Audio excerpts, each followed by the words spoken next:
The sun had barely risen over the dusty horizon when the patrol stumbled upon him, a small, fragile shape huddled against the cracked soil of the riverbed. At first, he looked like a mound of tawny fur abandoned by the world, and it took a moment for the rangers to register the shallow, trembling rise of his chest. Each breath came slow, uneven, like the faint whisper of wind through parched reeds, and the helplessness of it struck deeper than any roar of the savannah. The cub's golden eyes fluttered open briefly, glassy and unseeing, before closing again, and a low tremor ran through his tiny body. The rangers exchanged quiet, measured glances, the kind that carry a weight heavier than any spoken warning. Time was slipping, and they felt it keenly in the subtle silence that had settled over the dry riverbed. One ranger knelt beside the cub, brushing loose dust from his fur with careful, deliberate movements. Her fingers traced the curve of his tiny ribs, sensing each faint heartbeat beneath the fragile coat. "It's okay, girl," she whispered, not to him, but to the soft wind that seemed to push their words into the emptiness. The cub twitched, a feeble response, then lay still again, too weak to lift his head, too exhausted to cry. The heat of the morning pressed down on them, the air thick and motionless, making every shallow exhale of the cub feel like a small, precious victory. Around them, the riverbed was stripped bare, cracked like old clay, and the sparse tufts of grass shivered in the warm breeze, carrying the scent of dry earth and distant acacia trees. The ranger's hands moved gently, lifting him onto a soft blanket prepared in anticipation of emergencies, their movements slow and synchronized, as if they feared breaking the fragile balance of life that trembled beneath their fingertips. The cub's legs twitched, his tiny claws flexing against the cloth as if testing the strength of the world. He made a quiet whimper, almost lost to the morning wind, and the ranger murmured, "You're almost there," the words barely audible, yet carrying the weight of hope. The cub's fur was coarse under their hands, dusted with sand and dried leaves, and his breathing was uneven, sometimes stopping long enough for a sharp intake of tension to pass through the rangers' bodies. They moved with methodical calm, checking his tiny pulse, wiping a faint line of dried mucus from his nose, and coaxing life into the fragile bundle with warm water and careful strokes along his back. Each action was deliberate, measured, infused with a deep reverence for the small life that clung stubbornly to the edge of survival. The cub's ears flicked, a delicate signal of awareness, his tiny eyes fluttering open again, catching the soft light of dawn, and the rangers felt a small, almost imperceptible relief. Around them, the landscape remained harsh and indifferent, yet in that moment, the small body beneath their hands became a quiet testament to persistence and care. The day had begun with a fragile silence, yet the subtle rhythm of the cub's breath suggested a tenuous thread of life, a promise that even in the dry, unforgiving riverbed, survival could be coaxed from the faintest glimmer of hope. The cub's tiny body was lifted with painstaking care, the ranger's hands steady beneath his fragile weight, carrying him toward the scant shade offered by a lone acacia tree. Each step across the cracked earth was measured, slow, as if the ground itself demanded patience. When they settled him beneath the sparse canopy, the relief in his slight tremors was almost imperceptible, a subtle acknowledgement of shelter and respite. Sunlight fell in harsh golden slants, warming the dust around them, but the cub remained thin and still, his coat matted with the evidence of days without care. His ribs showed through the fur, a silent testament to long deprivation, and faint abrasions streaked his legs and muzzle, remnants of missteps across the unforgiving terrain. The rangers moved with deliberate calm, laying a soft cloth beneath him and brushing away clinging grit.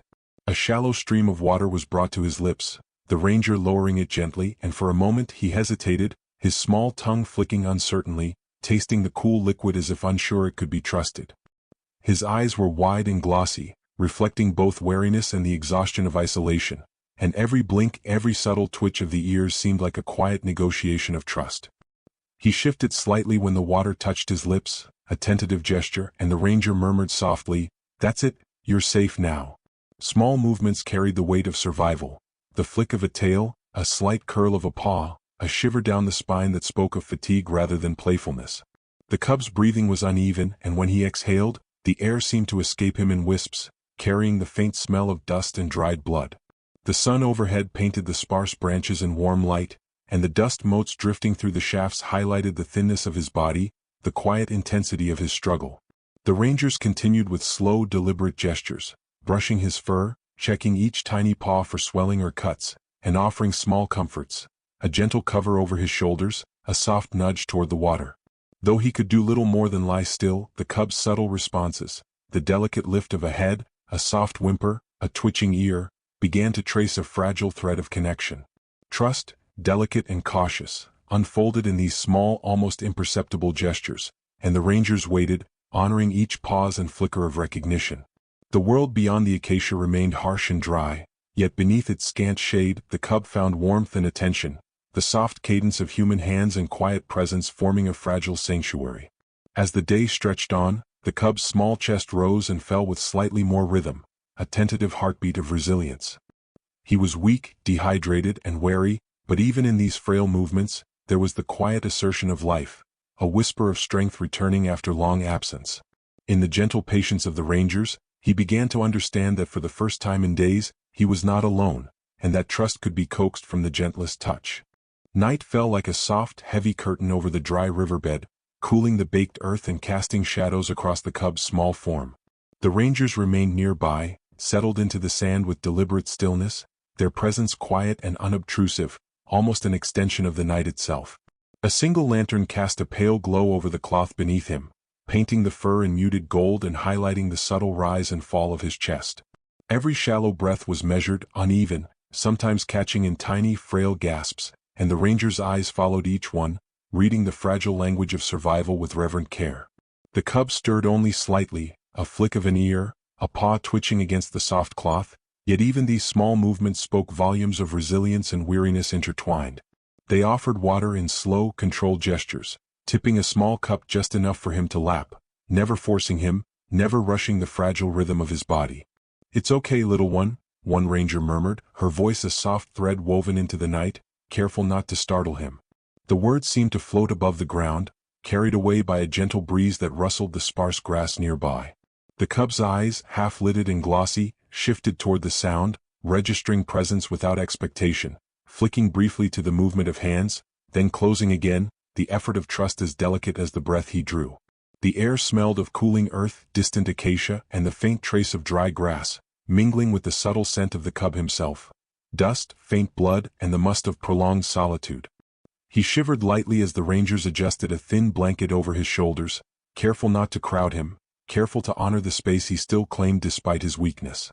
Time stretched, measured in breaths and micro-movements, in tiny flickers of awareness, and in the patience of human hands that did not intervene too quickly, yet offered the quiet certainty of vigilance. Each gentle touch along his back, each tilt of the cup, was a silent promise that he was not alone. The night deepened, and the cub's breathing sometimes wavered, slowing to shallow pauses that made the rangers' hearts tighten, yet each return to rhythm was a small victory, a whisper of life persevering against exhaustion and fear. Occasionally his paws flexed, claws tracing soft patterns on the cloth, or his head turned slightly toward the warmth of a hand resting nearby. These were small signals, almost imperceptible, yet they carried the weight of fragile trust forming, like the faint glimmer of stars emerging through thin clouds. In the quiet of the darkened riverbed, the rangers kept their vigil, speaking only in whispers, their presence a steady anchor against the uncertainty of the cub's condition. Every shallow breath, every tremor of fur, became a measure of hope, a delicate negotiation between fragility and resilience. The night, still and patient, held them all in its soft expanse, as life continued in the fragile rhythm of survival, and the cub, though weak and wary, rested within the quiet promise of care and unwavering attention. The first light of dawn filtered softly across the riverbed, painting the cracked earth in muted gold and warming the thin dust that clung to the cub's fur. The night had passed slowly, measured in shallow breaths and subtle movements, but now the pale morning revealed something new, a flicker of motion in the distance, shapes shifting against the soft horizon. At first, the rangers thought it might be wind or shadows among the sparse acacia, yet as the forms drew closer, clarity emerged. There, moving with the deliberate rhythm of cautious predators, were the familiar outlines of lions, powerful, sinewed, and unmistakably maternal.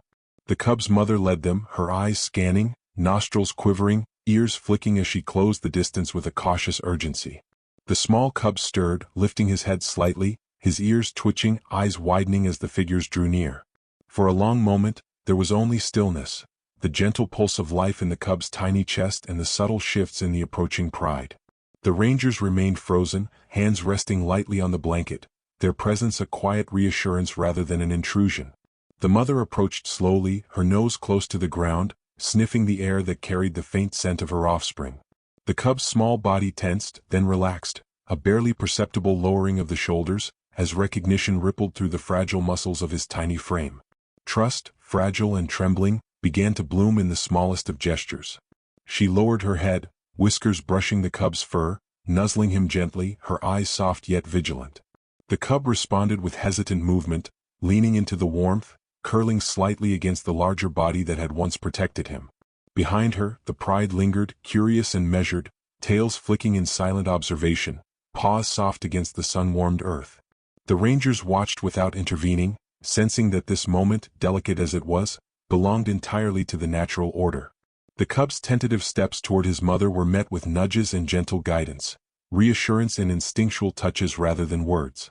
The morning air was cool but carried the warmth of rising sun and the faint scent of grass and distant water. The pride circled slowly, protective but non-threatening, and the cub, emboldened by proximity, stretched, shifted, and blinked, taking in the scale of reunion. A soft whimper escaped him, brief and uncertain, and the mother responded with a low, rumbling nudge that carried both authority and care. The rangers allowed the silence to hold, aware that the fragile arc of survival and reconnection was being written in real time. Each flick of an ear, each cautious paw, was a step from fear toward the safety of recognition.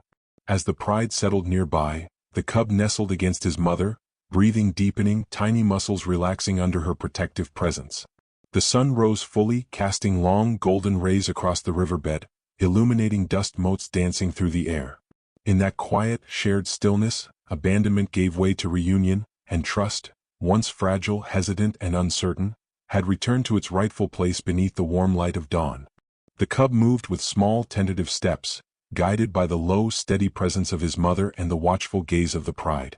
Each paw pressed against the warm earth with increasing confidence, and the faint tremor in his legs began to fade, replaced by the tentative rhythm of instinct. The rangers stood quietly at a respectful distance, their movements slow and unobtrusive, hands resting lightly at their sides, eyes fixed on the reunion unfolding before them. The cub paused briefly, sniffing at the air, ears flicking toward the low rumble of his mother's purrs, and then pressed forward again, nudged gently by her larger head.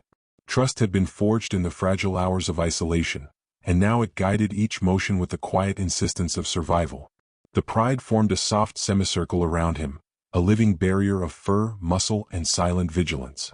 His siblings, or perhaps other young cubs of the pride, watched curiously, tails flicking, occasionally stepping closer and retreating, testing the boundaries of recognition. The mother's nudges were gentle yet insistent, drawing him fully into the fold, and his hesitant stretches of energy began to grow bolder, tentative confidence reflected in the flexing of tiny claws and the lift of his head. Every careful movement was a wordless conversation, a negotiation in instinctual language, and each small step deeper into the pride carried him further from the fragility of the night before. The air was warm with the fading light of afternoon, dust motes catching in the soft rays that spilled across the cracked earth. Sparse grasses swayed gently in the breeze, and the subtle sounds of the savannah, distant birds, a shifting wind, the low hum of insects, filled the spaces between each careful, measured movement of the pride. The cub's small body began to mirror theirs in posture, the rise and fall of his chest aligning with the rhythm of the family around him. The rangers remained still, their presence quiet and respectful, the weight of their intervention now dissolving into the satisfaction of watching life resume its ancient, unspoken order. He paused once more, turning to glance at the humans who had tended him through the long hours, eyes wide and unguarded. There was no recognition of gratitude in human terms, only the soft acknowledgement in the tilt of his head, the brief flick of his ears, and the quiet security in the warmth of his mother's flank. The rangers exhaled slowly, a shared, almost imperceptible sense of closure settling over them. Life, raw and resilient, had continued its course. The cub, once so fragile and isolated, was now moving fully within the rhythm of his own kind. As the sun lowered behind distant hills, casting a golden haze over the riverbed, the pride began to drift slowly across the plains, the cub tucked close to his mother's side.